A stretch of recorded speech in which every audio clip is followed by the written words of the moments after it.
रुद्राभिषेक अपने आप में अगर किसी भी तरह के उपाय को देखने की कोशिश करी जाए, किसी भी तरह के उपाय को समझने की कोशिश करी जाए, तो सारे उपायों पर हमेशा भारी पड़ता हुआ नजर आता है। रुद्राभिषेक जो वास्तविक आधार रुद्राभिषेक का लिया गया है वो कहीं ना कहीं मन को संतुलित और नियंत्रित करने के लिए लिया गया है।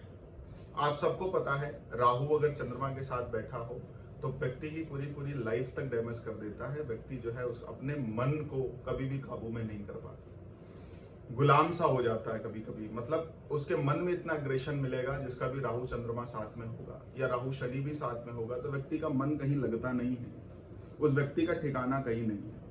साथ ही साथ अगर आप ऐसे तमाम दोष होते हैं जो ग्रहों के साथ लगते हैं, जिसमें राहु विशेषतया दोषों को सबसे ज्यादा क्रिएट करता है, चाहे वो बृहस्पति के साथ बैठे, चाहे वो बुध के साथ बैठे, चाहे वो मंगल के साथ बैठे, इस तरह से जितने भी वो ग्रहों के साथ अटैचमेंट में आता है राहु और केतु भी, यहां तक शनि भी, जो भी ग्रह, पापी ग्रह विशेष तौर पर राहु केतु शनि अगर किसी भी ग्रह के अटैचमेंट में आते हैं तो सबसे ज्यादा व्यक्ति को प्रभावित करते हैं। और अगर सूर्य और चंद्रमा के साथ शनि और राहु आ जाए तो सूर्य के साथ आता है तो हम लोग ग्रहण भी बोल देते हैं और उसको पितृदोष के नाम से भी जाना जाता है। चंद्रमा के साथ आए तो विषयोग बोला जाता है, मातृ दोष करके जो है वो लाल किताब में आता है।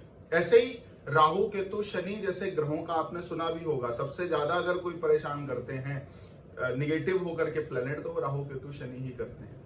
लेकिन आपको बता दूं, जो रुद्राभिषेक है वो सबसे ज्यादा जो पॉजिटिव करता है किसी भी प्लेनेट को, वो राहु और शनि और केतु को ही करता है। कारण क्या है? कारण जो भांग चढ़ती है महादेव को वो भी राहु है, राहु को नियंत्रित किया जाता है। जो भस्म चढ़ती है वो भी राहु को नियंत्रित करने के लिए बनी हुई है। और यहां तक नहीं, जो रुद्राष्टाध्यायी का पाठ होता है रुद्राभिषेक में वो भी राहु को ही बैलेंस करता है। इवन मंगल, केतु और शनि तक के नेगेटिव प्रभाव को अकेले अकेले रुद्राष्टाध्यायी का पाठ कर सकता है। दूसरा, ज्यादातर केसेस में आप भोले बाबा का अभिषेक करते हो, किसी ना किसी तरह से लिक्विड का यूज तो हम करते ही हैं अभिषेक करने के दौरान। वहां पे हमारा चंद्रमा नियंत्रित होता है, चंद्रमा बली होता है।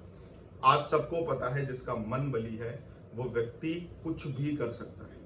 आप सबसे रिक्वेस्ट है कि अगर सावन में आप भोले बाबा का रुद्राभिषेक कराने का सोच रहे हैं तो जरूर कराएं, या अगर आप नहीं भी करा पा रहे हैं किसी भी तरह से तो आप जहां भी रुद्राभिषेक हो, किसी मंदिर में, किसी घर में, आपके किसी रिश्तेदार के यहाँ हो, एक बार सम्मिलित जरूर हो।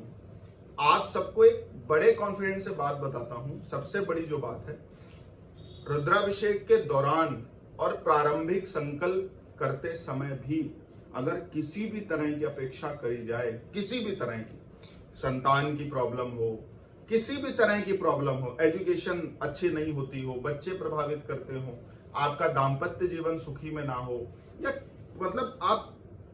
मतलब आप समझ लीजिए किसी भी तरह की इविल स्पिरिट या नेगेटिविटी भी क्यों ना हो, हर तरह का समाधान अकेले रुद्राभिषेक दे सकता है। तो बड़े विश्वास के साथ एक बात आपसे कह रहा हूं, सावन के समय में एक दिन, कम से कम एक दिन आप अफोर्ड कर सकते हैं, खुद कराएं रुद्राभिषेक। आप नहीं कर सकते हैं तो आपके अगल बगल जो मंदिर में अगर रुद्राभिषेक हो रहा हो तो अपनी श्रद्धा अनुसार कुछ भी दे करके करवाएं। और इतना भी आप अगर नहीं कर सकते तो किसी रिश्तेदार के यहाँ या किसी भी घर में रुद्राभिषेक हो रहा है वहां सम्मिलित जरूर हो। कोरोना का टाइम चल रहा है तो मास्क का, सैनिटाइजर का भी यूज करें, लेकिन भोले बाबा को छोड़ा नहीं जा सकता। इस बात का सदैव ध्यान रखिएगा। सावन महापर्व है, शिवरात्रि महापर्व है, इनमें जो कुछ भी भोले बाबा की सेवाएं या जो कुछ भी तरह का अभिषेक या कोई भी पूजा पाठ की जाती है उसका फल कई गुना ज्यादा बढ़ जाता है। इनमें मुहूर्त का विचार नहीं किया जाता, इसमें पक्ष का विचार नहीं किया जाता, इसमें किसी भी तरह की तिथि का विचार नहीं किया जाता, क्योंकि ऐसी मान्यता है शास्त्रों की कि सावन के समय में भोले बाबा का निरंतर पहरा पृथ्वी लोक पे रहता है और कोई भी व्यक्ति किसी भी तरह से भोले बाबा को मना सकता है। आशा करता हूं वीडियो अच्छा लगेगा। अभी और 2-3 पार्ट्स में वीडियोस आएंगे तो उनको भी आप जरूर देखना। ग्रहों के हिसाब से रुद्राभिषेक कैसे करना है, कौन सा प्लेनेट आपका वीक है, केवल आप सामने आप खुद को एनालिसिस करिएगा वीडियो के माध्यम से, आपको पता चल जाएगा आपका कौन सा प्लेनेट वीक है। तो उसके हिसाब से रुद्राभिषेक कैसे करना है, सहस्त्रार्चन कैसे करना है, और सबसे बड़ी चीज अभिषेक किससे करना है। ये 2 पार्ट्स में वीडियोस और आएंगे। तब तक के लिए जय श्री राम, जय श्री राम।